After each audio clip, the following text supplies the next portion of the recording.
Ambalo malien amafo dante folimna omunume kan flé Mali kono ani Mali kenema bi an kanuma chamanga wole serama kanga bo kanga puma Mali la artiste mea international Siriki Jabate bi ka jiginem tale no ga nyesi Siriki ma bi kuma mega fo ka nyesi Siriki ma o kuma ama fore ma ko ka jigine donc ka jigine o mu tale no bi ka Siriki segere wole kara ama kanga puma fadin kene kan kanga na puma furuba kene kan anyo de fo ambalmaw amemu fo awnyene anye belame ama konga puma anye tandi wakati ma kasega bo parce que ni ko kera ibe ko lajere folo ka analyser ka soro ki ga kilna di aka ko analyser li djumain muso bora ni o mama sitae akoko Siriki ye ninke alela oh ni mogo bora ka sigi ko karsa ye mobili de ke kantan karsa ye cigarette dana karsa ye fili abo so sanfɛ karsa ye ayem bla dugu jigoro karsa ye sanperen jiginga donc mogo bora a ka jigine kuma de fɔ il a fait des accusations il a fait des affirmations mais est-ce que prévu be ni ko nuna wa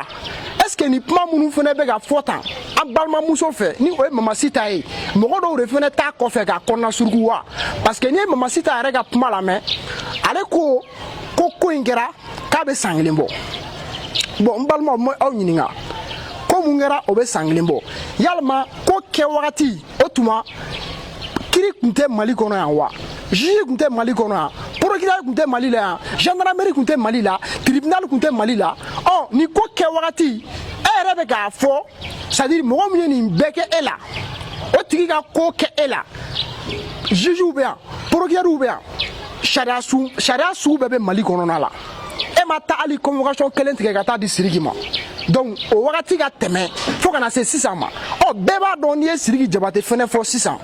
Afrique kono na la mundo sur le plan international Salif Keita nunu ni umu sangare o kofe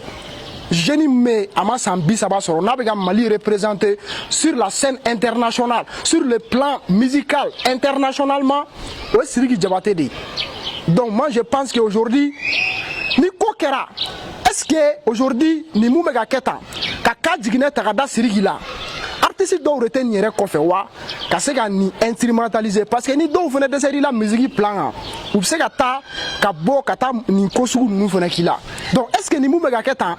mo tu yere nyinga est-ce que arnaki te wa est-ce que ni mu mega keta est-ce que juya te wa ni mu mega keta nganya si Siriki ma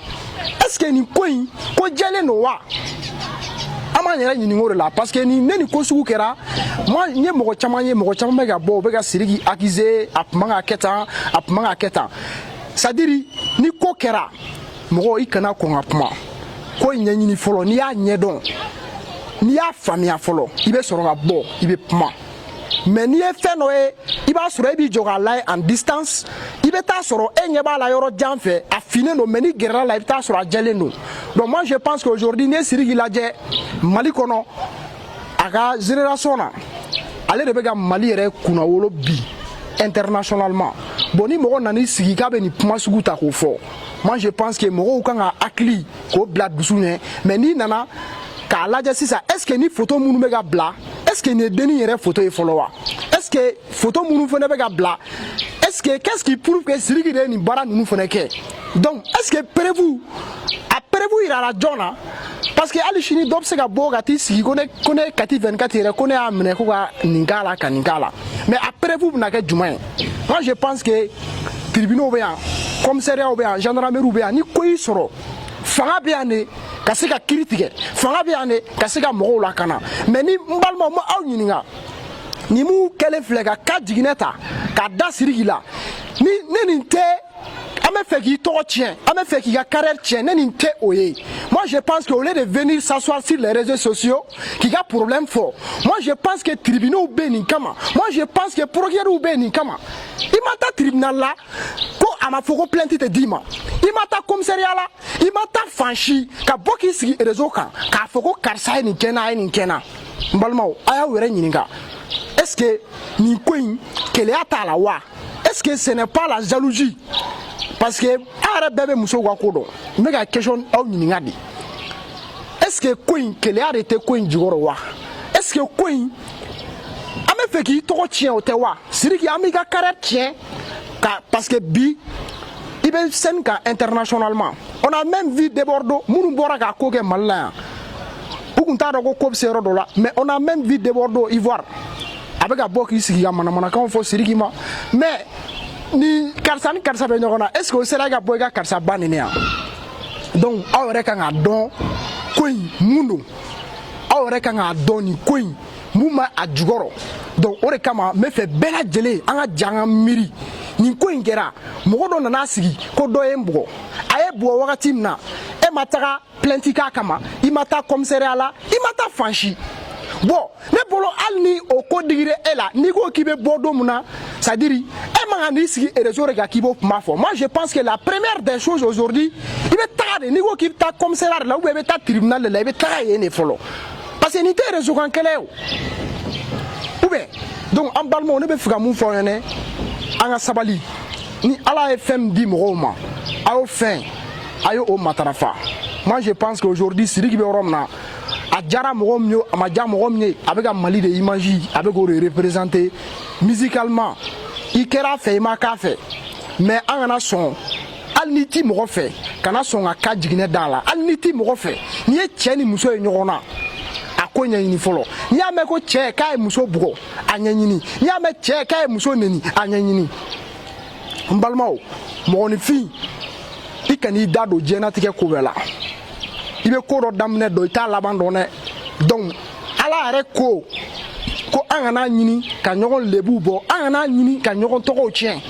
ne ka faamuya la bi ni mun kɛlen filɛ n balimaw aw ni ne an ka jɛ an ka réfléchir nin ko in na an k'a lajɛ n'o y'a sɔrɔ nin ko in mun bɛ a kɔfɛ parce que n'i ye ko scène lajɛ k'a daminɛ a daminɛ la fo ka n'a bila sisan na ne bɛ ka kuma fɛ hali sisan wagati min na ne ma information sɔrɔ ko denni k'a ye plainte don Sidiki kama mais ka se ka bɔ k'i sigi réseau sanfɛ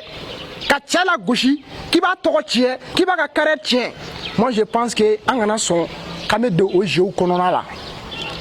Sidiki bɛ yɔrɔ min na bi a mago bɛ maliyɛndenw ka soutien na parce que a bɛ ka Mali musique a bɛ k'o de représenter donc ni an ye Sidiki la bin a bɛ i n'a fɔ an bɛ ka Mali de la bin c'est un jeune denmisɛnnin de don il peut faire des erreurs mɔgɔ ka ko bɛɛ tɛ se ka ɲa mais an maliyɛndenw anw de kan ka soutenir n'i y'a bi ivoirien dɔnkilidala dɔw bɛ ka bɔ Sidiki ye minnu yɛrɛ ci dɔnkili sira kan n'o ye Debordo ninnu n'a ɲɔgɔn dɔw ye mais Debordo ninnu a fɔra Debordo ɲɛna kɛ ka dɔnkili de da o e tɛ ka dɔnkili da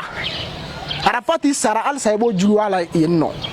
o Debordo ninnu de bɛ ka bɔ sisan k'u bɛ nin dossier in fɛnɛ ta k'u b'u sigi k'u bɛ manamanakanw ni fɛnw fɔ donc ne bɛ fɛ ka mun fɔ mɔgɔw ɲɛna ni ko kɛra dɔrɔn an ka miiri an k'a lajɛ ko in mun b'a kɔfɛ mun de bɛ ko in kɔfɛ est-ce que mɔgɔw de tɛ denni yɛrɛ kɔfɛ wa parce que e ko ale tun tɛ fɛ ka plainte don mais de fait que mɔgɔw kumara ale bɛ plainte don donc est-ce que ce n'est pas une affaire instrumentalisée est-ce que ce n'est pas un coup monté contre Sidiki est-ce que ce n'est pas de l'arnaque contre Sidiki est-ce que ce n'est pas de l'égoïsme contre Sidiki donc an ka nin question ninnu n bɛ fɛ an bɛɛ kelen-kelen na an ka ninnu an ka u miiri an kana bi mɔgɔ kan hali ni ko kɛra i b'a ye hali n'i ye mɔgɔ minɛ suɲɛli la i tɛ se k'a fɔ ko zon don hali i y'a tɛgɛ ta i ka fɛn kunna flagrant délit ye mais fo jugement de ka kɛ fɔlɔ seul le juge est habilité k'a fɔ ko karisa il est coupable ou bien il n'est pas coupable o de la a b'a ye hali n'a ye zonw ni fɛnw photo an b'a bila an ka page kan an bɛ fua k'u ɲɛda kan ça c'est la présomption d'innocence parce que rien ne prouve que kuma min bɛ ka fɔ u y'a kɛ jugement de kɔfɛ sa a bɛ se k'a fɔ ko karisa k'i nɔ minɛra nin na ou bien i nɔ ma minɛ nin na donc moi je pense que ni o tɛ an k'an ka artistes an k'u soutenir an k'an ka artistes an k'u dɛmɛ an ka bɔ juguya kɔnɔ an ka bɔ ɲɛngoya kɔnɔ ɲɛngoya a tɛ foyi ɲa hasiriya a tɛ foyi ɲa Mali in ye anw de ta ye peut-être anw bɛ réseau kan dɔw fana bɛ réseau kan mais bɛɛ n'i ka sansi de don ni Ala ye mun di mun ma don mun na an ka o tigilamɔgɔ an ka o dɛmɛ o kan kan n b'a fɔ ko bugɔli ka ɲi hali mɔgɔ ka jakuma i t'a ci mais an kana ka jiginɛw fana ta k'an b'an sinsin olu kan k'an bɛ an ka stariw ko ka essayer k'u dénigrer ou bien k'an ta mɔgɔw ka kumaw fɛ k'an bɛ k'an bɛ bi mɔgɔw kan moi je pense que an ka bɔ sujet ninnu kɔnɔ n bɛ bɛɛ lajɛlen fo j'espère que an balima bɛɛ faamuyali sɔrɔ a la mais vidéo dabɔkun ye jumɛn ye o de ye bɛɛ lajɛlen k'i ɲininka nin ko la bɛɛ lajɛlen ka question poser a yɛrɛ kunna n'o kɛra an bɛ faamuyali caman sɔrɔ n b'aw bɛɛ lajɛlen fo hakɛto b'a kan wa salam.